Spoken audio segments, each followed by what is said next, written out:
Magandang gabi po muli sa bansa, araw po ng Biyernes, para sa gawain po ng Panginoon. So, tayo po ay dalangin na. Salamat po muli, Ama. Sa gabi ito, sa buong maghapon, patuloy yung paggabay, pag-ingat, pagpapakain.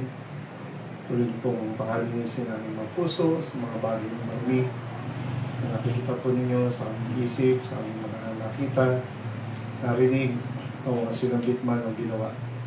Tuloy din po kami hugasan ng banal na tulunan ng Iyawanan. Isang tanging naglilinis, nagpatawad, naghuhugas at nagbayad ng lahat ng aming mga kasalanan. Salamat po, Panginoon Jesus. At dakilang awat biyaya na binigyan mo sa krus upang kami ay makasumpong ng tunay na kaligtasan at tunay po na padakilaan ng biyaya po ninyo ng regalo ng buhay na walang kapag. Palaan niyo sa itanyo, ikaw madakila sa gabi ito, kausapin niyo kami. Palagi niyo pong live stream maging sa mga kapatiran sa bahay. Ganyan rin po ang Panginoon dito po sa inyong gawain. Kaya darat kayo pong ulit. Salamat Panginoon. Ikaw lagi ang umusap at magkakila sa gabi ito sa matamis sa pangalan ng Jesus. Di po, bakit po muna tayo bago tayo mag-aaral sa salita ng Panginoon.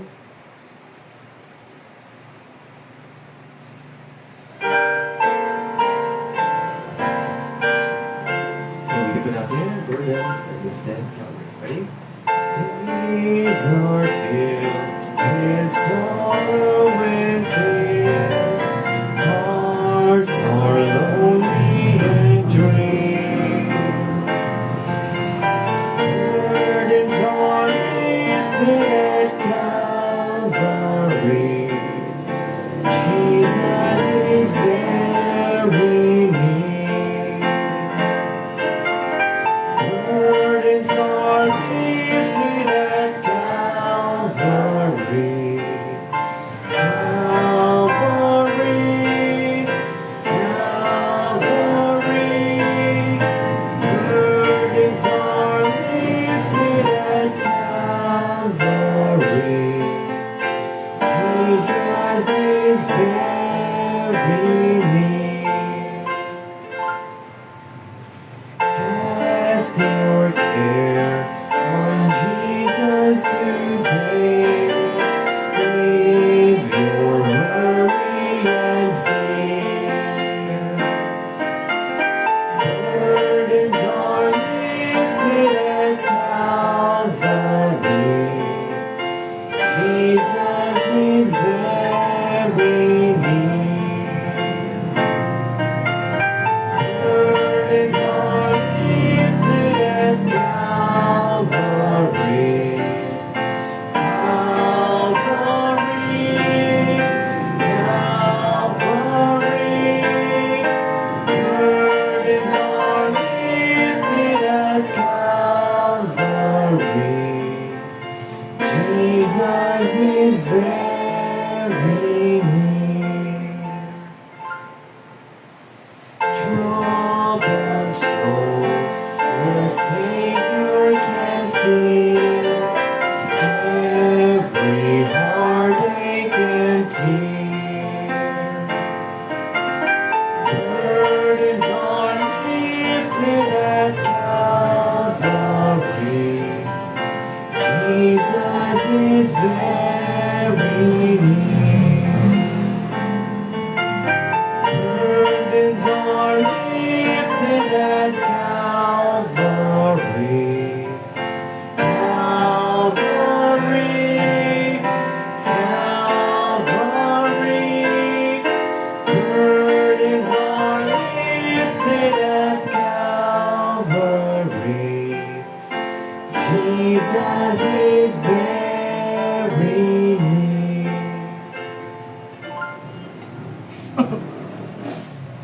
Po Panginoon sa aming tingin. Tunay po na salamat po sa krus, sa Kalbaryo. Ang Panginoon ay naghirap upang tayo po ay pagaanin niya at tanggalin na po ang bigat na tinatawag na pasanin ng kasalanan at mga kalungkutan at kaginawaan sa kabigatan ng kasalanan.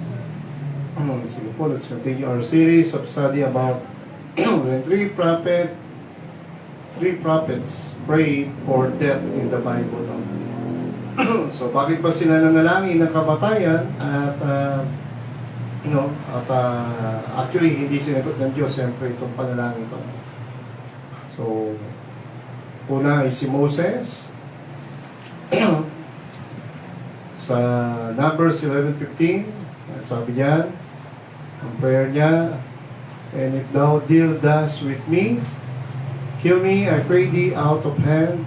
If I have found favor in thy sight, let me not see my wretchedness. So, nanalangin si Moses ng patayin na siya ng Panginoon sapagkat nabibigatan na po sa mga problemang naranasan niya in leading the Israelites.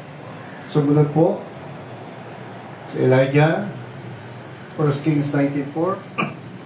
No, na-discuss na natin kay Moses. At sabi ng 1 Kings 19:4, but Elijah himself went a day's journey into the wilderness and came and sat down under a juniper tree. And Elijah requested for himself that he might die and said, sabi niya, tama na, o ngayon nga, o Panginoon, ay kunin mo na ang aking buhay, o kitlin mo na ang aking buhay, sapagkat hindi ako mas mainam ang buhay ko sa aking mga ninuno. And then, lastly, ay si Jonah. In Jonah chapter 4 verse 3, sabi niya, therefore now, O Lord, take, I beseech thee, my life from me, kunin mo na aking buhay, mas mainam pang mamatay kaysa mabuhay. So, bakit nga ba itong tatlong ito ay nanalangin ng kamatayan, no? At hindi naman ang sinagot ng Diyos yung kanilang mga panalangin, of course. Ang sagot ng Diyos ay no. Ano ba ang purpose ng Diyos? O bakit makitatindihan? No? Bakit nanalangin itong tatlong ito ng kamatayan? Kay Moses, ay sabi nga niya, at kung ako'y ginagawa mo ng ganito, patayin mo na ako'y, pinamalit ko sa iyo, kung ako'y nakasumpong ng biyaya sa iyong paningin, huwag ko na makita aking malungkot at mahirap na kalagayan. Konting review po, no? Okay, so Tagalog kay Elijah, ngunit siya'y naglumakad na paglalakbay na isang araw sa ilang o desierto at naparoon at tumupo sa ilalim ng isang punong kahoy na juniper at siya'y humiling sa ganang kanya na siya'y mamatay na at nagsabi, sukat na ngayon o Panginoon, kunin mo ang aking buhay sapagkat hindi ako mabuti kaysa sa aking mga magulang. And then, si Jonah, in Jonah chapter 4 verse 8, sabi nga niya sa Tagalog, kaya nga o Panginoon, isasamo ko sa iyo na kitilin mo lang ang aking buhay sapagkat mabuti sa akin ang mamatay kaysa mabuhay pa. So what are the wisdom, truth, and lesson from the prophet's prayers for death? The prayers of Moses, Elijah, and Jonah for death provide valuable insights into the human experience and God's perspective on suffering. No? So nagtuturo ito ng mga karanasan ng tao at ano ang pananaw ng Diyos sa hirap na dinadaan ng mga tao ito. No? So gusto nang mawala sa mundo.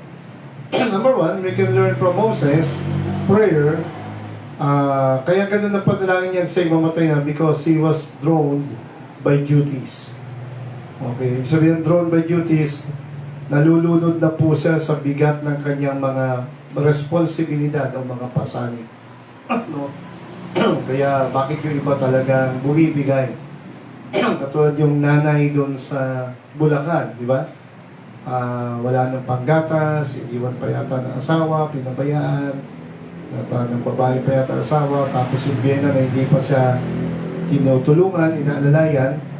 Tatlong anak na bata ay nakakalungkot. Ay sinulog niya yung tatlong bata, pinatay, and then finally, siya rin po ay nagsunog sa kanyang sarili. So nakakalungkot. Meron pa rin yata isang nag-viral din, no? Parang sinunod din, no? May mga latest pa. Dumarami po, no? So, hindi nila kinakaya yung mga tungkulin, yung bigat ng responsibilidad. Paano pa kaya yung buhay ni Moses? Moses was leading not just one family, not just helping and guiding not just one family, not 10 families, not 100 families, not 1,000 families, not just 1 million people. At kung hindi ako nagkamali, ayon po sa Biblia, alam niyo po, ang Israelites na ginabayan niya from Egypt, slavery, to the wilderness, to promised land. Pero actually, hindi siya kapasok sa promised land si Moses. Doon sa disyerto na pala po 40 years, ay almost 6 million, kung hindi ako nagkamali. 6 million na po ang Hudyo that time. So, would you imagine, di ba?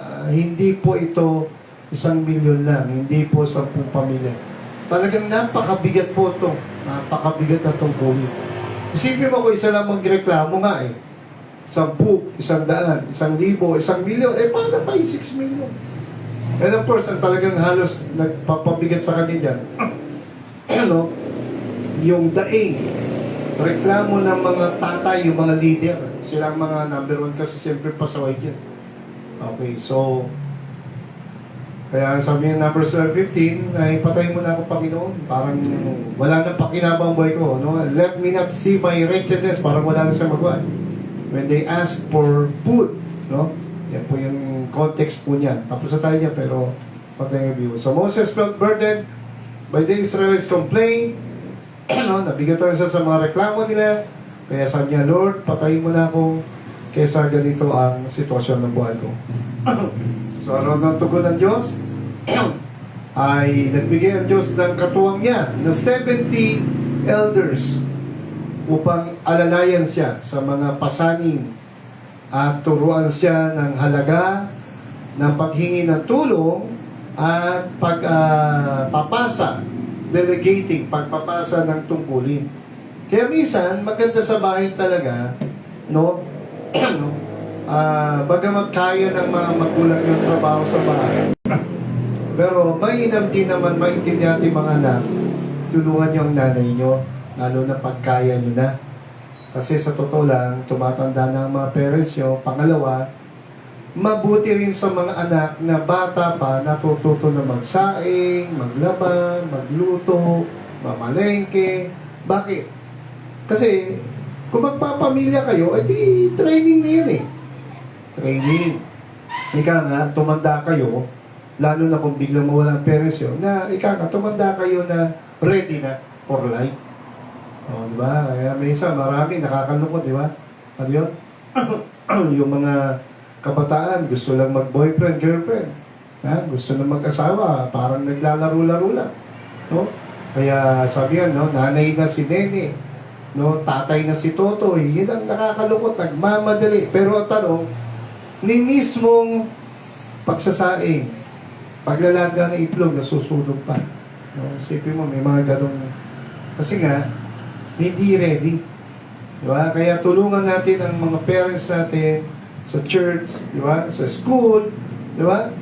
Tulungan po natin ang teacher, ang principal, ang guardia, ang janitor, ang parents natin, ang ating community, ang ating kapitan, ang ating police. Doon sa mga maliliit na bagay, maliliit lang, pero nakakabuti. Kesa, umaga, huwag na tayong maging pasakit at pabigat pa. Sana makagaan tayo. Yan, no? So, kaya si Moses, talagang maintindihan mo na pakabigat kasi ng tungkulin niya. No? Kaya, ang Diyos, naiintindihan niya yung sitwasyon ni Moses. Baga nabibigatan siya, kaya gano'n niya sa kanya, patayin mo na ako, Panginoon. So, binigyan siya ng 70 leader. No? 70. Para, yan, alalayan niya si Moses. Lahat ng mabibigat na trabaho ni Moses, ibigay sa kanya. Pero yung magagaan, kayo na. Para hindi na si Moses lahat ang mag-iisip. Parang katulad ng Panginoon naman, may 12 disciples siya, 12 apostles, 12 missionaries. Pero in Acts chapter 6, you can see, no, nagpe-preach, nagpe-pray yung mga apostles, at dumami yung mga believers, so kailangan na pakainin. So, sabi ni Moses, sabi nila, Pedro, hindi na kami dapat ang magpapakain kasi hindi na mabilang yung mga Kristiyanong naligtas eh. In Acts chapter 6. Sabi ang tungkol namin manalangin, magturo ng Bible. So, nag-appoint, nag-pray sila ng mga, yung magpapakain. Ang tinatawag doon, mga deacons. Deacons are servants, katuwang ng pastor, katuwang ng ng mga apostles. So sila na ngayon yung nagpapakain. I think parang 7 yun, kung di ba nagkakaroon.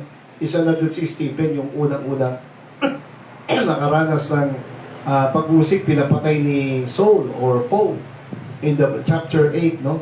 So yan sila Philip, yan, mga naging katuwang po yan. So napakahalaga ang delegation. Napakahalaga po ang kumbaga, hindi po kahinaan, hindi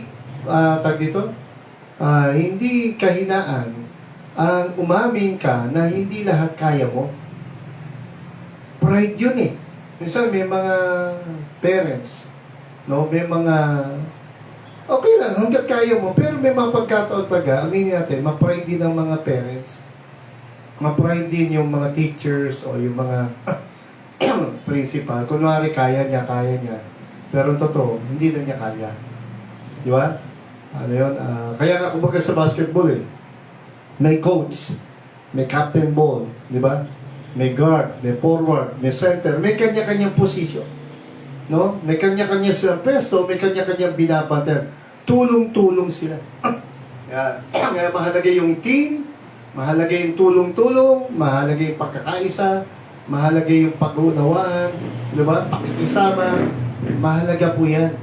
Dapat walang pabigat, walang pasaning, walang pasaway, walang makasarili. No? Kaya si Moses, kaya nga bumigay siya. Emotionally, he was burdened. He was drawn by the duties. Ibig sabihin, nalunod siya, nabigatan. No? Talagang, masuko na ako, yung wala, parang gano'n. No? So, reklamo, wala bang tubig, wala bang pagkain, wala bang tinapay. So, yun. Kaya ang Diyos ay nagpadala ng leader po, ng katurna. Let's look naman kay Elijah. How about Elijah's prayer? No? Elijah's prayer was burnt out and burdened. Okay, no? Batuto natin kay Elijah, siya po ay na-burn out. Ang ibig sabihin na-burn out, no? Parang gano'n, na-discourage na siya. Nabigatan din siya. Napagod na siya. Na-dismaya. Okay, no? Na-dismaya. Okay, tingnan po natin yung kwento in 1 Kings chapter 19. Okay, chapter 19, verse 1. Sabi dito, si Ahab, actually, ang chapter 18, pag binasa yung kwento, ay halos the same. Alam nyo, ang prophet Moses at prophet Elijah, si prophet Moses, nakaranas ng discouragement, nakaranas ng bakit sa nagpray ng kamatayan na.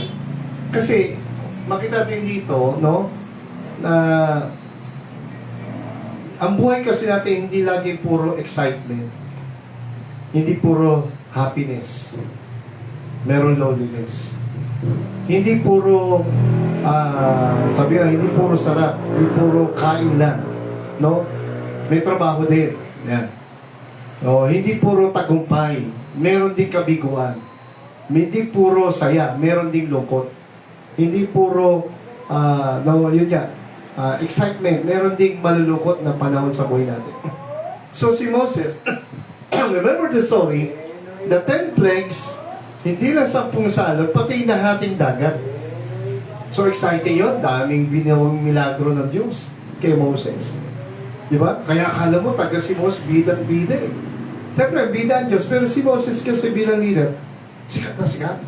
Talagang ramdam na yung power, yung protection ng Diyos, yung guidance ni Lord, yung presence niya. And then suddenly, after all those victories, eto naman, no, reklamo. Itong mga Hudyo kasi, hindi natuto na magtiwala, sumunod, trust and obey, di ba? Trust and obey. Wala pang tubig yan, wala pang tinapay, wala pang pagkain, Moses. So, reklamo. So, nakalimutan na yung victory, yung 10 salot, yung nahating dagat, yung pillar of fire, kasama nga nila si Lord, yung cloud ng sa araw, para hindi siya mainitan. So, yung mga Hudyo, napakadaling makalimot sa kabutihan at kapangyarihan at kabaitan ng Diyos. So, anong nangyari kay Moses? Yun nga, medyo bumigay siya. Si Elijah din, ganun din ang nangyari. Chapter 18, nagtagumpay sila, di ba? Alam niyo ni kwento. Sabi ni, nagkaroon ng battle between Elijah and sa prophet ni Jezebel na 400, mga false prophet. O sabi ni Elijah, sige, maglagay tayo na altar dito, dalawa, yung sa inyo, o saka sa akin. At yung handog na baka na susunugin ng Diyos, yun ang tunay na Diyos. Okay, nagka-challenge mo na yung 400 prophet ni Jezebel, di ba? Sa isang kwento. Chapter 18 yun, sinesyokat ko na. Ano nangyari? Di ba? Wala nangyari, hindi nasulog yung ano nila, yung hinandog nilang baka sa Diyos, doon sa altar. Sabi niya, pili ba ang Diyos yun? Mukhang wala pa rin yata. Inabot ang tanghali, wala pa rin. Nagsugat na yung mga propeta, wala pa rin. Walang apoy na galing sa langit para sunugin yung handog nila. So ito na, maghahapon na. Sabi nila, wala ba mangyayari? Wala, sumuko na sila. Yung mga propeta ni Elijah, yung mga peke. Ang dating Elijah, sige, ako naman. Wala talaga, no? Sabi niya. Pamira. Pakitabi na rin. Okay, so nangyari kay Elijah, sabi niya ay, sabi ni Elijah, lagyan niyo ng tubig yung paligid ng altar. Pinuhusan nila ng tubig. Drum. Talaga nag-uumapaw sa tubig. Tapos, sabi niya, pagkakasa nag-pray siya. Hindi natin basahin yun. Nag-pray pa kasi sabi niya, no? Sabi niya, ipakita mo, Panginoon, na ikaw ang tunay na Diyos ng Israel at madakila ka sa oras. So, ang prayer ni Elijah, hindi siya madakila, hindi siya sumikat, kundi madakila ang Diyos. Magpakilala ka, Panginoon, sa bansang ito na minamahal mo at nang sila'y maniwala sa iyo at ikay madakila. Lo and behold, nagkaroon ng fire from heaven at yung pong baka na basang-basa ng tubig ay talagang natuyok bigla, nag-apoy yung baka, nasunog yung baka, yung handog na yun.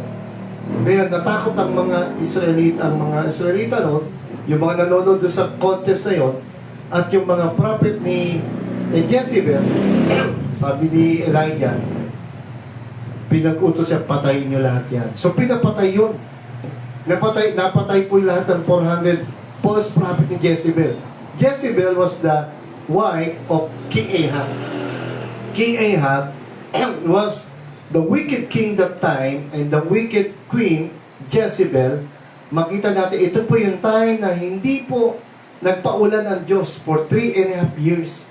Bakit po? Galit po ang Diyos sa Israel. Because Elijah worshiped the idols, yung mga rebulto ng ibang bansa ginaya. At ito si wicked queen Jezebel pa, ang nagtulak sa kanya para sumamba dito sa mga rebultong ito. At yun nga, hindi sumamba sa tuwing Diyos. Kaya dito sa chapter 90, ito na po yun. So, si King Ahab, nung mapatay nga po yung kanyang mga prophet na inutusan niya doon sa battle na yun, sa bundok ng Carmel, sinabi ni Ahab, ni King Ahab, kay Jezebel na asawa niya, ang lahat na nangyari, nasunog yung baka ni Elijah mula sa apoy ng langit, sa Diyos. Yung sa iyo, yung sa mga prophet mo, hindi. At hindi lang yun, pinapatay niya ang lahat ng prophets. Yun. Patay yun, yung 400 na false prophet ni Jezebel. At nung marinig yun ni Jezebel, nagpadala siya ng mga mensahero para kay Elijah. Galit na galit po si Queen Jezebel niya. Sabi niya, kung paano mo, so let the gods do to me, and more also, if I make that thy life as the life of one of them. So niya, sa malisalita, kung ano yung ginawa ni Elijah sa 400 prophets, ganun ba? Sige, papapatay ko din niya. So, pinahunting niya si Elijah. If I make that thy life, the life of Elijah, na matulad sa isa sa kanila, bukas, mamamatay siya. So, pinag-utos po. Galit na si Jezebel. Hanapin niya, patayin niya si Elijah. Yan. So, yan po ang naging resulta ng galit ni Jezebel nung malaman niya. Actually, Jezebel, kahit na gano'n ang ginawa ng Diyos, hindi po natakot. Isa pa kita yung lesson niya. Why? Because her heart was full of evil. Puno ng kasamaan, puno ng galit, hindi po naniniwala sa Diyos ng Israel. Si Ahab, medyo natauhan, pero hindi pa rin sa lubos talaga nagsisi. Pero nakita niya yung, actually, pagkatapos niya nung ano na yun umulan Yung ulan, doon nagpa-ulan na ho ang Diyos Pagkatapos mo nung nasunog po yung baka na hinandog ni Elijah, yung sa bundok. Nasaksihan yun ni Ahab. Pati yung ulan, sabi ni Elijah, umuwi ka na mahal na rin. Ayan na yung ulan. Yan, nagpa-ulan na siya after that 3.5 years na famine, walang ulan. It means gutom, walang kakainin, walang pananim. Maraming namatay na hayop, maraming namatay na tao. Isipin mo, natuyot po. Kaya sabi ng verse 8, and when Elijah saw that, nang marinig niya, malaman niya, gano'n ang pinag-utos si Queen Jezebel, anong ginawa niya? Tumayo siya, tumindig siya, natakot siya, tumakas siya, went for his life. Punta sa Beersheba, doon sa lugar ng Judah, at iniwan niya ang kanyang alipin doon. Meron siyang katulong. Iniwan niya. At sabi sa verse 4, sa pagtakas niya, ito na po yun.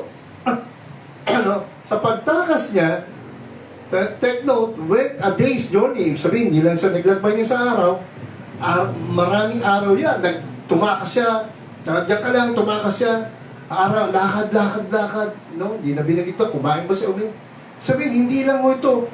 Paglalakbay sa araw, 24 hours, Hindi ko alam kung may sasakyan ba siya dito. May kabayo, may camel, hindi na binanggit.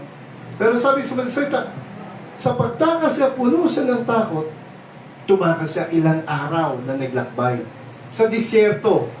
At napagod siya, naupo siya. Sabi wala sa sasakyan dito, walang kabayo o baka o na donkey na sinakyan. Napaupo siya sa isang puno, sa ilalim ng puno ng juniper.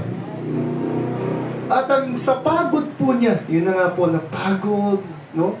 Gutom, uhaw, sama-sama na siguro ito. Dito na po niya ni-request sa Panginoon, no? Sabi niya, he requested to himself na mamatay na ako. Sabi niya, tama na Panginoon, ayoko na. Ngayon niya, Panginoon, kunin mo na ang buhay ko. Sapagkat wala rin akong kabutihan. Pagka wala akong pagkakaiba sa akin noon, mga patayin mo na ako. Okay, pero tingnan po natin ang response ng Diyos in verse 5. Nakatulog po siya. Okay, doon sa puno na yon. At sa kanyang pagkatulog, masdan, nagpadala ang Diyos ng anghel. Siguro medyo minasad siya, no? Touch him. Medyo pinalakas siya, no? Pagod at gutom. Sabi niya, tumayo ka dyan, gumising ka. May pagkain na. Pero wala. Provided ng langit, pinadala po ng Diyos. Inutusan ng anghel. Pinadala siya ng pagkain. Ano pa sabi sa verse 6? Okay, verse 6. At pagtingin nga ni Elijah, no? Doon sa sinasabi ng angel na may pagkain, masdan meron ng cake. Wow, no? May bake. Meron ng Goldilocks bake siya. May Goldilocks bake, no? Cake bacon on the coals. At meron ng tubig. May mineral water na. No, napakasarap. At sa kanyang pagkauwa at pagkagutom, ay kinain niya ito. Siyempre, pagod at gutom na siya. At siya ay muling anong ginawa niya pagkakain uminom? Nahiga ulit. Pero at least, siya, medyo na-relax siya, lumakas. Kasi ilang araw naglakbay. Siguro, taga nagutom po siya rito, no? Pero sinustain siya ng Panginoon. At ano pa sabi on verse 7? Ang sabi po ng angel, ang utos ng angel, sabi sa kanya, and the angel of the Lord came again the second time. Ito ba ay angel na angel talaga? O angel na si Lord? Pwede ito si Lord talaga dito. Kasi angel of the Lord Possible, si Lord dito nagpakita sa kanya rito Hindi taga-angel And the angel of the Lord came again the second time. Bumalik ulit sa kanya, kinausap siya, tinipo siya, at sabi, tumayo ka dyan, kumain ulit. Bakit? Hindi pa tapos sa trabaho mo. mahaba pa ang paglalakbay mo at matindi pa ang pupunta. Sabi, marami ka pang gagawin. Kumain ka, magpalakas ka. Pinapalakas yan ng Panginoon. Huwag kang mag-discourage, huwag kang mapagod. Huwag kang magutom. Kumain ka, magpalakas ka. Okay, anong ginawa niya? Verse 8, at siya nga ay bumangon, at kumain, at uminom, at siya ay lumakas ng ilang araw. 40 days and 40 nights doon sa bundok ng Horeb, sa bundok ng Diyos. Okay, so makita natin dito, no? Ano po ang lesson dito kay Elijah? Okay, takboy natin. Okay, so Elijah na tayo. Elijah felt isolated and exhausted. Feeling niya, nag-iisa na siya. Feeling niya, pagod na siya. Pagkatapos ng kanyang battle with the prophets of Baal, no, leading him to ask God. Katatapos na ng victory niya, katatapos lang ng something spectacular. Di ba? Kumbaga, high spirit eh. Di ba? Tagumpay eh. Si Lord, talagang pinakita yung power niya, yung presence niya. Di ba? And then suddenly, parang sasabi kasi ni Elijah rito, nung malapit ni Jesse, ganun ba? Hanapin niya, patay niya. Hindi natakot si Jezebel. Pero si Elijah natakot. Naku, papatay. Kaya tumakas siya. Parang siya sabi niya, Lord, akala ko ba buhay ka? Akala ko ba diyan ka? Akala ko ba tutulog? Bakit papatayin ako? Takot siya. Naunahan siya ng takot. Naunahan siya ng, kumbaga, nakalimot din siya, in a sense. Kaya siya nadismaya, kaya siya nanghina, kaya siya napagod. Kasi feeling niya, Lord, akala ko ba? Andiyan ka, tatagumpay na tayo. Bakit mayabang si Jezebel? Di ba? So parang sabi niya rito, kung pwede lang patayin na niya si Jezebel, di ba? Pero hindi eh. Kumbaga, kung hindi rin lang mamatay si Jezebel, siya ipapatayin, eh di takas niya sa kanyang takot. At yun nga, niisip niya, Lord, parang pinabayaan mo na ako. Parang, pagkatapos ng paksyon ko, pag dinigod ko siya, ba't to? Bakit puro suffering? So, kaya sabi niya, Lord, patayin mo na lang ako. Diba? So, parang wala naman pala mabuting magagawa pa. Pero nung response ng Diyos, no, yun yan, nagpadala siya ng anghel, pinakain siya, pinalakas siya. Ibig sabihin, it talks about God's care, no, for his physical body, nanghina eh. Napagod eh. At pagpagod ang tao physically, kaya nga, kailangan natin matulog. Bakit kailangan natin kumain? Di ba? So, mga kabataan, hindi pwedeng aral kayo na aral. Ang cellphone pala nakakapagod. O katulad yun, yung na balita, sino yun? Anak ni Kim, di ba? Sa channel, yung Kim Atienza, di ba? Viral ngayon, di ba? Yung anak niya na 19 years old ba? Babae, nasa Amerika. O, di ba? Viral po ngayon. Bakit? Ano sabi? Nagpakamatay. Why? Kasi meron na yata sa dating problem in the past. So, nag-post yata sa, comment ang mga keyboard warriors ng mga netizen at hindi niya kinaya yung mga pintas, yung mga ng pasaring, no? Ng mga bully sa netizen. Kaya pag hindi ka sanay, mahina ang kalooban mo. Huwag ka na mag-comment. Nakanasa ko talagang naku, mahirap. Talagang pag hindi mo kaya ng emosyon mo, tumigil ka. Huwag ka mag-comment. Hayaan mo sila. No? So, nangyari nga po, hindi ko kinaya ng anak ni Kim Atienza. Malungkot po yun. No? So, dito naman, hindi naman magpapakamatay si Moses at si Elijah. Alam nila, hindi pwede. Pero sabi na, patayin mo na kami, Lord. No? Pero, katigatin, katatapos lang ng tagumpay, kapangyarihan, proteksyon, plano ng Diyos ay maganda sa Israel, kay Elijah. Pero bakit ganito? Nakakaranas sila ng tinatawag na kapaguran. Normal po yun. Pagpagod ka, ano gagawin mo? Matulog. Problema pagpagod ka, cellphone pa rin.